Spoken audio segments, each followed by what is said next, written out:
Praise the lord. ప్రభు అయిన యేసుక్రీస్తు నామములో అందరికీ శుభము జయము కలుగునుగాక. ఆమేన్. దేవుడు మనకు ఈరోజు ఇచ్చిన వాగ్దానం చూద్దాం. యెషయా గ్రంథము 48వ అధ్యాయం 17వ వచనం చూద్దాం. నీ విమోచకుడును ఇజ్రాయేలీయుల పరిశుద్ధ దేవుడైన యెహోవా ఈలాగు సెలవిచ్చుచున్నాడు. నీకు ప్రయోజనము కలుగునట్లు నీ దేవుడైన యెహోవానగు నేనే నీకు ఉపదేశము చేయుదును. నీవు నడవవలసిన త్రోవను నిన్ను నడిపించుదును. దేవుడు ఈ యొక్క వాగ్దానం ఇజ్రాయేల్ ప్రజలకు చెప్తున్నారు. అంటే తన ప్రజలు, అంటే ఎవరైతే దేవుణ్ణి విశ్వసిస్తారో, ఎవరైతే దేవుణ్ణి నమ్ముతారో వారందరూ కూడా ఆయన ప్రజలు.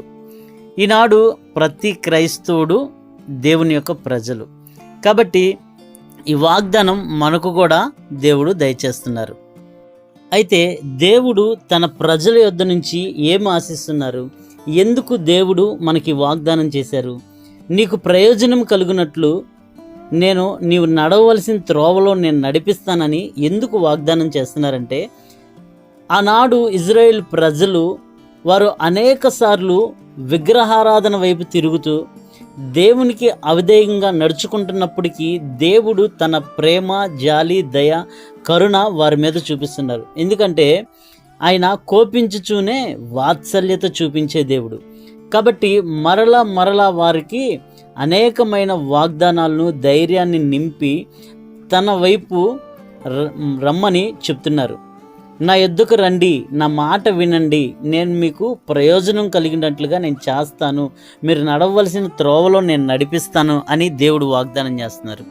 అయితే ఈనాడు మనము కూడా దేవుని మాట వినక అనేక సార్లు దేవునికి అవిధేయకరమైన మార్గంలో మనం తిరగవచ్చు, అనేకమైన మార్గంలో మనం వెళుతూ ఉండవచ్చు. కాబట్టి దేవుడు ఈ వాగ్దానం చేస్తున్నారు మనకి, నీకు ప్రయోజనము కలుగునట్లు నేను నిన్ను నడవవలసిన త్రోవలో నేను నిన్ను నడిపిస్తాను. మనం చేసే ప్రతి పనిలో, ప్రతి ఉద్యోగంలో, ఎందులో అయినా మనం దేవునికి అవిధేయంగా కలిగంగా మనం జీవిస్తే దాన్ని దేవుడు క్షమించే దేవుడిగా ఈ వాగ్దానం చూపుతున్నారు. అయితే దాన్ని క్షమించే దేవుడిగా ఈ వాగ్దానం మనకి ఎందుకు చెప్తున్నారు? ఆయన యొక్క ప్రేమ, ఆయన యొక్క జాలి ఎలా ఉంటుందంటే, తండ్రి కోపిస్తాడు, కొట్టేటప్పుడు అలా కోపాన్ని మొత్తం ఆ దెబ్బ మీద చూపించకుండా నిదానం కొడతాడు.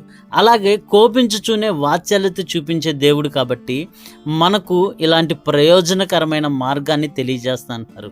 అయితే దేవుడు మన ద్వారా ఏం ఆశిస్తున్నారు?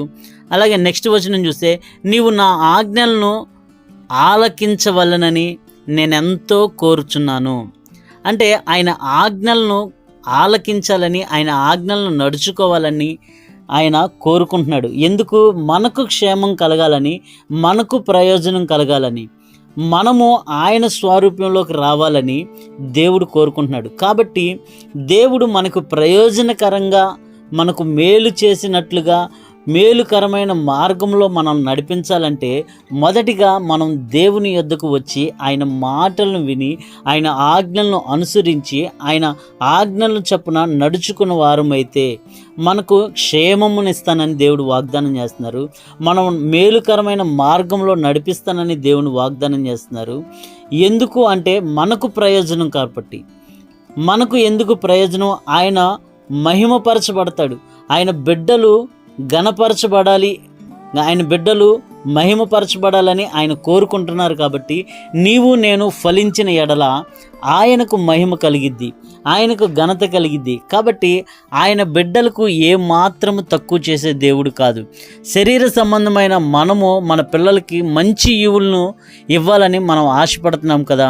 కాబట్టి మన పరలోకపు తండ్రి ఇంకా ఎంత శ్రేష్టమైన ఈవులు, ఇంకా ఎంత బహుమానాలు, ఇంకా ఎంత మేలుకరమైనవి, ఇంకా ఎంత ప్రయోజనకరమైన మార్గాల్లో దేవుడు నడిపిస్తాడో మనం అర్థం చేసుకొని దేవుని యొక్క ఆజ్ఞలను అనుసరించి, దేవుని యొక్క మాట విని, దేవునికి విధేయులుగా నడుచుకున్నట్లయితే దేవుడు మనకి ప్రయోజనకరమైన మార్గాన్ని నడిపిస్తానని వాగ్దానం చేస్తున్నారు. ఈ వాగ్దానం నీ పట్ల, నా పట్ల, మన కుటుంబంలో ఉన్న వారందరి పట్ల దేవుడు నెరవేర్చును గాక.